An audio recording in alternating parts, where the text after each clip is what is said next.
بسم اللہ الرحمن الرحیم۔ السلام علیکم۔ اسلام کے معزز ناظرین، سیدنا ابراہیم بن آدم رحمۃ اللہ علیہ فرماتے ہیں، ایک مرتبہ میں اسکندریہ کے ایک شخص سے ملا جسے اسلم بن زید الجہنی کہا جاتا تھا۔ وہ مجھ سے کہنے لگا، اے نوجوان، تم کون ہو؟ میں نے کہا، میں خراسان کا رہنے والا ہوں۔ اس نے پوچھا، تجھے دنیا سے بے رغبتی پر کس چیز نے ابھارا؟ میں نے جواب دیا، دنیاوی خواہشات کو ترک کرنے اور ان کے ترک پر اللہ کی طرف سے ملنے والے ثواب کی امید نے۔ وہ کہنے لگا، بندے کی اللہ سے اجر و ثواب کی امید اس وقت تک پوری نہیں ہو سکتی جب تک وہ اپنے نفس کو صبر کرنے کا عادی نہ بنا لے۔ یہ سن کر اس کے پاس کھڑے ایک شخص نے پوچھا، صبر کیا ہے؟ اس نے جواب دیا، صبر کی سب سے پہلی منزل یہ ہے کہ انسان ان باتوں کو بھی خوشی سے برداشت کر لے جو اس کے دل کو اچھی نہ لگے۔ میں نے کہا، اگر وہ ایسا کر لے تو پھر کیا ہوگا؟ اس نے کہا، جب وہ ناپسندیدہ باتوں کو برداشت کر لے گا تو اللہ اس کے دل کو نور سے بھر دے گا۔ پھر میں نے اس سے پوچھا، نور کیا ہے؟ اس نے مجھے بتایا کہ اس شخص کے دل میں موجود ایسا چراغ ہوتا ہے جو حق و باطل اور متشابہ میں فرق کرتا ہے۔ اے نوجوان، جب تو اولیاء کرام رحمت اللہ علیہ مجمعین کی صحبت اختیار کرے یا صالحین سے گفتگو کرے تو ان کی ناراضگی سے ہمیشہ بچتے رہنا، کیونکہ ان کی ناراضگی میں اللہ کی ناراضگی اور ان کی خوشی میں اللہ کی خوشی پوشیدہ ہے۔ اے نوجوان، میری یہ باتیں یاد کر لے، اپنے اندر برداشت کا مادہ پیدا کر اور سمجھدار ہو جا۔ یہ نصیحت آموز باتیں سن کر میری آنکھوں سے سیل عشق رواں ہو گیا۔ اس نے کہا، بخل سے کوسوں دور بھاگنا۔ میں نے پوچھا، بخل کیا ہے؟ اس نے کہا، دنیا والوں کے نزدیک تو بخل یہ ہے کہ کوئی آدمی اپنے مال میں کنجوسی کرے، جبکہ آخرت کے طلبگاروں کے نزدیک بخل یہ ہے کہ کوئی اپنے نفس کے ساتھ اللہ سے کنجوسی کرے۔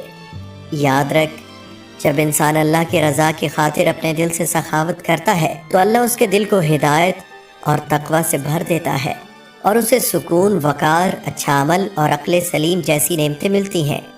اس کے لیے آسمان کے دروازے کھول دیے جاتے ہیں اور وہ مسرور و شادہ ان دروازوں کے کھلنے کی کیفیت کو دیکھتا ہے۔ یہ سن کر اس کے رفقا میں سے ایک شخص نے کہا، حضور، اس کی آتش عشق کو مزید بھڑکائیے۔ ہم دیکھ رہے ہیں کہ اس نوجوان کو اللہ کی طرف سے ولایت کی توفیق عطا کی گئی ہے۔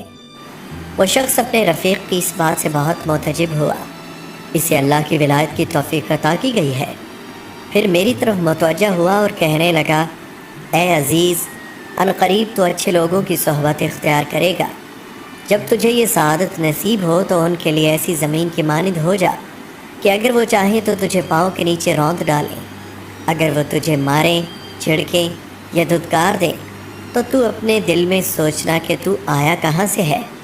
اگر تو غور و فکر کرے گا تو اللہ کی نصرت تیری معیت ہوگی اور اللہ تجھے دین کی سمجھ بوجھ عطا فرمائے گا۔ پھر لوگ دل و جان سے تجھے مان لیں گے۔ اے نوجوان، یاد رکھ، جب کسی انسان کو اچھے لوگ چھوڑ دیں، پرہیزگار اس کی صحبت سے بچنے لگیں اور نیک لوگ اس سے ناراض ہو جائیں تو یہ اس کے لیے نقصان دہ بات ہے۔ اب اسے جان لینا چاہیے کہ اللہ مجھ سے ناراض ہے۔ جو شخص اللہ کی نافرمانی کرے گا تو اللہ اس کے دل کو گمراہی اور تاریکی سے بھر دے گا۔ اس کے ساتھ ساتھ وہ رزق کی برکت سے محروم ہو جائے گا اور خاندان والوں کی جفا اور صاحب اقتدار لوگوں کا بغض اس کا مقدر بن جائے گا۔ پھر اللہ جہاں چاہے اسے ہلاک کر دے۔ میں نے کہا، ایک مرتبہ میں نے ایک نیک شخص کی ہمراہی میں کوفہ سے مکہ مکرمہ تک سفر کیا۔ جب شام ہوتی تو وہ 2 رکعت نماز ادا کرتا، پھر آہستہ آہستہ کلام کرتا۔ میں دیکھتا کہ سرید سے بھرا ہوا پیالہ اور پانی سے بھرا ہوا ایک کوزہ اس کے دائیں جانب رکھا ہوتا۔ وہ اس کھانے میں سے خود بھی کھاتا اور مجھے بھی کھلاتا۔ یہ بات سن کر وہ شخص اور اس کے رفقا رونے لگے۔ پھر اس نے مجھے بتایا، اے میرے بیٹے، وہ میرے بھائی داؤد تھے اور ان کی رہائش بلخ سے پیچھے ایک گاؤں میں تھی۔ داؤد کے وہاں سکونت اختیار فرمانے کی وجہ سے وہ گاؤں دوسری جگہوں پر فخر کرتا ہے۔ اے عزیز، انہوں نے تجھے کیا کہا تھا اور کیا سکھایا؟ میں نے کہا، انہوں نے مجھے اسم اعظم سکھایا۔ اس شخص نے پوچھا، وہ کیا ہے؟ میں نے کہا، اس کا بولنا میرے لیے بہت بڑا معاملہ ہے۔ ایک بار میں نے اسم اعظم پڑھا تو فوراً ایک آدمی ظاہر ہوا اور میرا دامن پکڑ کر کہنے لگا، سوال کر عطا کیا جائے گا۔ مجھ پر گھبراہٹ طاری ہو گئی۔ میری یہ حالت دیکھ کر وہ بولا، گھبرانے کی کوئی بات نہیں، میں خضر ہوں اور میرے بھائی داؤد نے تمہیں اللہ کا اسم اعظم سکھایا ہے۔ اس اسم اعظم کے ذریعے کسی ایسے شخص کے لیے بھی بد دعا نہ کرنا جس سے تمہارا ذاتی جھگڑا ہو اور اختلاف ہو۔ اگر ایسا کرو گے تو کہیں ایسا نہ ہو کہ تم اسے دنیا و آخرت کی ہلاکت میں مبتلا کر دو اور پھر تم بھی نقصان اٹھاؤ، بلکہ اس اسم اعظم کے ذریعے اللہ سے دعا کرو کہ وہ تمہارے دل کو دین اسلام پر ثابت رکھے، تمہارے پہلو کو شجاعت و بہادری عطا فرمائے، تمہاری کمزوری کو قوت سے بدل دے، تمہاری وحشت کو انسیت سے اور تمہارے خوف کو امن سے بدل دے۔ پھر مجھ سے کہا، اے نوجوان، نفس کی خواہشات کو ترک کرنے کی غرض سے دنیا کو چھوڑنے والوں نے اللہ کے رضا کو اپنا لباس، اس کی محبت کو اپنی چادر اور اس کی عظمت و بزرگی کو اپنا شعار بنا لیا ہے۔ چنانچہ اللہ نے ان پر ایسا فضل و انعام فرمایا کہ ایسا کسی پر نہ فرمایا۔ اتنا کہنے کے بعد وہ چلا گیا۔ وہ شخص میری بات سے بہت معتجب ہوا، پھر کہنے لگا، یقیناً اللہ ایسے ہدایت یافتہ لوگوں سے دین اسلام کی تبلیغ کا کام لیتا ہے۔ اے عزیز، ہم نے تجھے ان باتوں سے نفع پہنچایا جو ہم نے سیکھا تھا، وہ تجھے سکھا دیا۔ پھر ان میں سے بعض نے بعض سے کہا، خوب سیر ہو کر کھانے کے بعد رات جاگ کر گزارنے کی طمع نہیں کی جا سکتی۔ دنیا کی محبت کے ہوتے ہوئے اللہ سے محبت کی طمع نہیں کی جا سکتی۔ تقوی اور پرہیزگاری کو ترک کرنے کے باوجود حکمت کا الہام ہونا محض خام خیالی ہے۔ ظلمت و تاریکی کی راہوں میں گم ہونے کے باوجود تیری سب کام صحیح ہو جائیں، یہ نہیں ہو سکتا۔ اور جب تجھے مال سے محبت ہو تو پھر تو اللہ سے محبت کی طمع نہ کر۔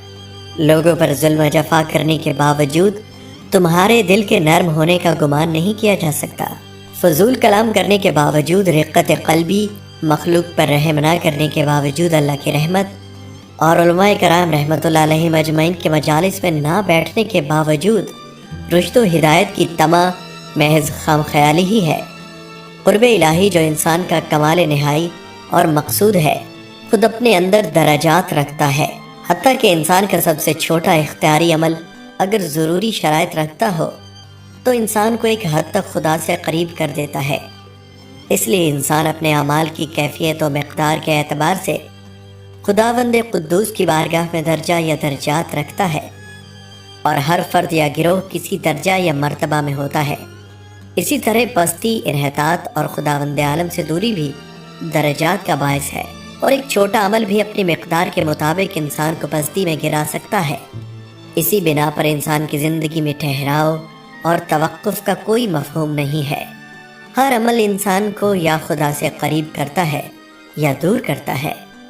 ٹھہراؤ اس وقت متصور ہے جب انسان مکلف نہ ہو، اور خدا کے ارادہ کے مطابق عمل انجام دینے کے لیے جب تک انسان اختیاری تلاش و جستجو میں ہے، مکلف ہے، چاہے اپنی تکلیف کے مطابق عمل کرے یا نہ کرے، تکامل یا تنزل سے ہمکنار ہوگا۔ دعا ہے کہ اللہ تعالی ہمیں بھی اپنا قرب عطا فرمائے۔ آمین ثم آمین۔ السلام علیکم ورحمۃ اللہ وبرکاتہ۔